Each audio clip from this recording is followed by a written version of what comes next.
Man, hey Gucci, according to Gucci Mane, who's the best rapper in the world at the moment? 100% me.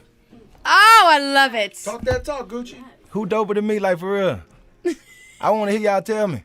Nobody. And why? And why? And why? Don't flip it on us. We're asking the questions, man. Oh, I got kidding, a million reasons why I am, but I'm Yeah. saying why would somebody else be better? You feel me? What they did, who they helped, Yeah. what they been through. Yeah. You know what I'm saying? What's their track record? Mm-hmm. Mm-hmm. Do they do what they say? Yeah, I The think- way that they did it. Mm-hmm. How many hurdles have they jumped? How much opposition had they have? Sure. You know? Did they have a cakewalk? Did they do it by themselves? Was they blackballed? Wow. Did they have one of their own behind their back when they was doing it? Did they ever break? Anybody ever take something from them? Did they ever snitch? Unblemished. Welcome to the night section. Now, most people consider the Holy Trinity of Trap to be T.I., Jeezy, and of course, Gucci Mane. Now, each of them have brought something unique to the game, but out of the three, Gucci Mane's influence is out of this world, undeniable. And not to mention, his catalog is extensive. According to Wikipedia, quote, the discography of Gucci Mane, an American rapper, consists of 15 studio albums, 2 collaborative albums, 6 compilation albums, 1 soundtrack, 7 extended plays, 74 mixtapes, 99 singles, including 52 as a featured artist, and 10 promotional singles, end quote. Today, we will discuss just how exactly Gucci Mane revolutionized trap music and his influence across the board. Now, for a long time, there's been a debate about who invented trap music. There's been a lot of chatter about whether it was T.I., Jeezy, or Gucci Mane. And in an Instagram post back in 2018, Gucci Mane said, quote, hashtag FBF, the day I invented trap music, hashtag Guap, aka hashtag the evil genius, hashtag 1017 CEO. Now, whether or not he meant that literally in saying that he invented trap music doesn't really matter for the sake of this conversation, because his contributions nonetheless speak for itself. Now, for some historical context, the origins of trap started in the early to mid 90s, before there even was a Gucci Mane, T.I., or a Jeezy. And the actual term trap, like the music, originated in Atlanta, Georgia, which is slang for a literal drug house or a place where drugs are bought, produced, sold, and sometimes used.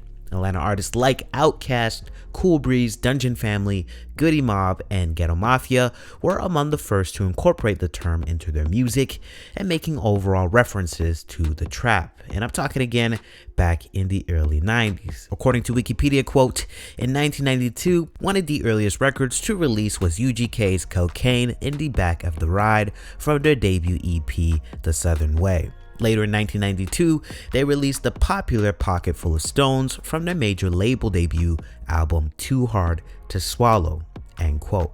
But who we actually give credit to shaping the sound of trap music are the producers of trap music. And no, not Metro Boomin, he was not the first. I mean, we could really take it all the way back to the 80s if we really wanted to dig deep, but today I'm talking more specifically about its signature sound, the sound that we all know and love today, which was popularized by producers like a DJ Toomp or Shawty Red.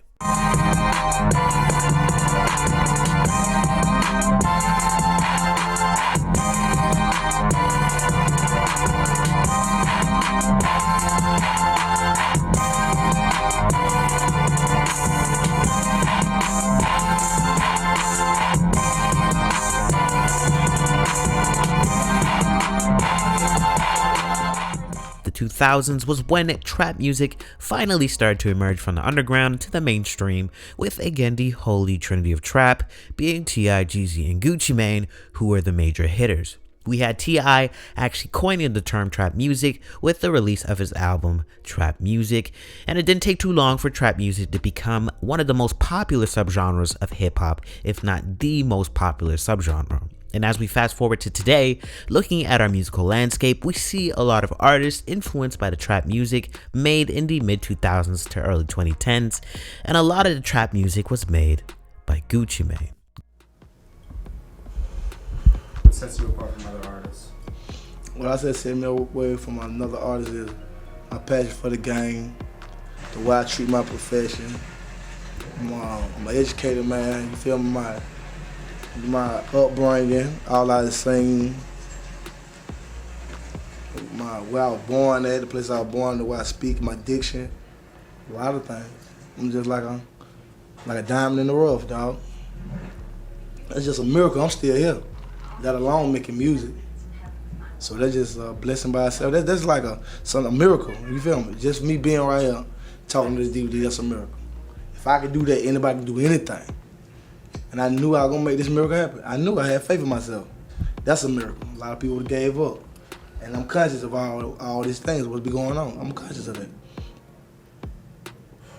Trying to be a well-accomplished man, not just rapper, just well-accomplished man, jack of all trades. Gucci Mane's career started in the early 2000s with his first project, La Flare, which dropped in 2001. And while he was coming up, Gucci Mane was working very closely with producer Zaytoven. In multiple interviews, Zaytoven actually recalls Gucci Mane calling him up daily at 7 a.m. asking if he was ready to start their day of music making. However, prior to actually taking music seriously, Gucci Mane was hustling in the streets, selling drugs to survive. It was only after his first arrest that he really decided to put his all into the music, and that's exactly what he did. Over the years, he would make a name for himself by flooding the market, dropping tape after tape, project after project. A year like 2014 was a standout year not only because he dropped over 12 projects, but because it was while he was in prison serving a federal firearms sentence. This says a lot about his work ethic because he had the backlog to even be able to release that much music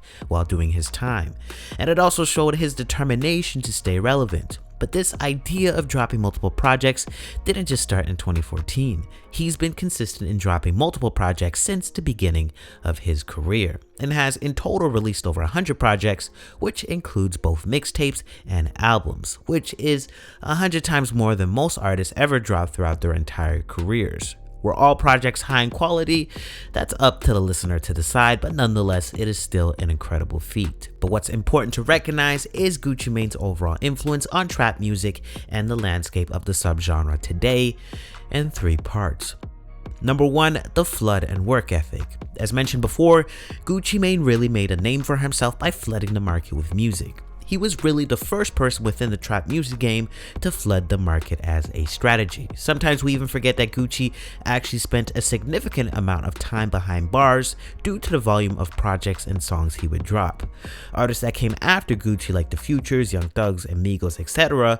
have adopted the same strategy of as much output as possible, not really worrying about perfectionism, but just constant movement. And we can even see that in more recent times, not many artists are really aiming to be the quote-unquote best rapper anymore. And obviously that's for various reasons, but more and more people are focused on having fun with the music and producing as much music as possible. This is both good and a bad thing depending on how you look at it, but one thing for sure is that producing the amount of music Gucci has produced comes with having work ethic. Gucci Mane has been known to cut 4, 5, 6, and even 7 records in one night, according to engineer Corey Anders, who Gucci Mane has frequently collaborated with. As well, in an old interview with Fader, Mike Will Made It has even said that he recalled the time where Gucci Mane rapped on 20 beats in 3 days. And we're talking about the entire 2 to 4 minutes of a song, from top to bottom, verse, hook, chorus. And asking anyone who's ever worked with Gucci Mane, they will repeat the same sentiments. Gucci Mane was and is a workaholic, and naturally the new generation of artists coming up are going to model the same approach, like a Fetty Wap as an example. Recording studio, where he's at? He's doing it over the phone. Gucci can't be stopped. You know how many records Gucci probably already had in the stash though? Yeah. I mean, I'm sure it was a lot, but he's recording That's new why I stuff. get my work ethic from, you know what I'm saying? When I go to the studio, I don't leave till I at least make like 20, 30 songs. Just roughs, like you just idea. No, I don't really write nothing really. Like I know. Marissa Mendez told us that he freestyles everything. Yeah, I just go. So but that's what I'm saying. You just go in and you just full songs, rough, though, just like, throw it on, go. Full song. And then verse, hook, verse, next song. Verse, hook, verse, next song.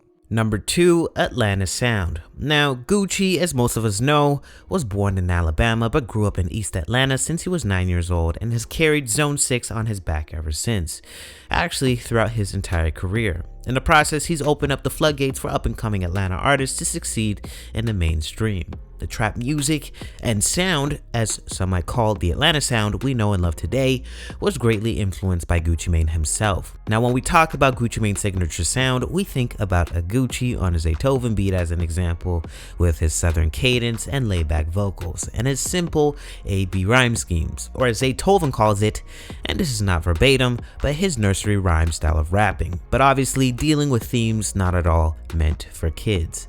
And a lot of the music that has come out of Atlanta in the last 10 years has definitely been that nursery rhyme style of rap, but with again adult themes. Not really that lyrical miracle style of rap, but more focused on the sonics and the overall feel of a record. And literally every rapper and producer that has come out of Atlanta since then has had an identical sound to Gucci Mane's, or has at least credited Gucci Mane as their inspiration.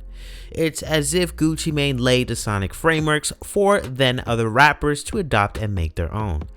It was especially in the 2010s when artists like Young Thug, The Migos, Rich Homie Quan, 21 Savage, Lil Baby, etc. started to pop out of Atlanta, and Atlanta becoming hip-hop central, and the Atlanta sound essentially becoming the worldwide musical standard of hip-hop, is when we really saw how much of an impact Gucci Mane has had on not only trap, but hip-hop in general. Number 3, the next generation. A lot of these artists, like a lot of the first times I heard like artists, rappers like the Migos and Thug was really just under your umbrella. I mean, hell, Nicki, French Montana, let's speak the truth. You're right. You know what I'm saying? Like, I never heard of those people until you brought them down here to pretty much stamp them in the A. And along with Waka, OJ Juice, man, you had a hell of a run. Like, how did you go about picking all this talent and just being in the right place? Young Dolph, too, you know what I'm saying? You was just affiliated with so many different people that's running the game right now. Like, what's your method to your madness, man? I don't know. I'm just a big fan of music and rap music for real. So I just, I know what I like, and I feel like if I like it, what I'm saying, the world gonna like it. And it's hard for me to hear somebody who talented, who hard, and it's like it get brought to my attention. Right. When somebody be like, okay, this my little buddy, he rap, or he got a little buzz, check him out, and it's hard. I want to work with him. You know what I'm saying? It don't hurt me to let them come record in my studio. You feel what I'm saying? So I feel like, something good might come out of it. Maybe they might get a deal. Maybe I can sign and make some money. Or maybe they get, the world get another hot artist. You know what I'm saying? So I feel like everybody who I help, it helped me. I like doing it. Shit, fun. Right. Some have called Gucci Mane the greatest A&R ever. And I mean, that's very hard to dispute, because since the beginning of his career, he sculpted, co-signed, and signed talent that have become some of the biggest acts in the world. I reeled a lot of them in. I'm telling Gucci, I'm like, yo, man, you the godfather of this shit. For real talk. You follow me? You created this shit. I was the spokesman for what you created. And these young niggas seen that. Like, we was the realest niggas in it. From Thug to Boo Dirty to Young Dolph to Migos to everybody. Like, from Metro Boomin to Mike Will to Sonny Digital to fucking 808 Mafia, that same branch. Anybody you could think about, they came from us. Yeah. Now, what's amazing about Gucci Mane, and why I think he has been able to capture talent so early in their careers, is because of his adaptability, open-mindedness, and willingness to embrace new music. He co-signed Nicki Minaj early on in her career, and I mean early. I'm talking mixtape era Nicki Minaj, by featuring on songs like A Slumber Party or An Easy, which was on Nicki Minaj's breakthrough mixtape Beat Me Up Scotty. He co-signed and signed artists like a Young Thug, though he's not currently signed to his label anymore. As well, he's worked with independent artists like a Young Dolph, rest in peace, and is currently still signing and working with newer artists like a Pooh Shiesty, Enchanting, etc. And I only listed just a few, but the list goes on, past and present, where Gucci Mane has had his hand in successful careers. Night Section out.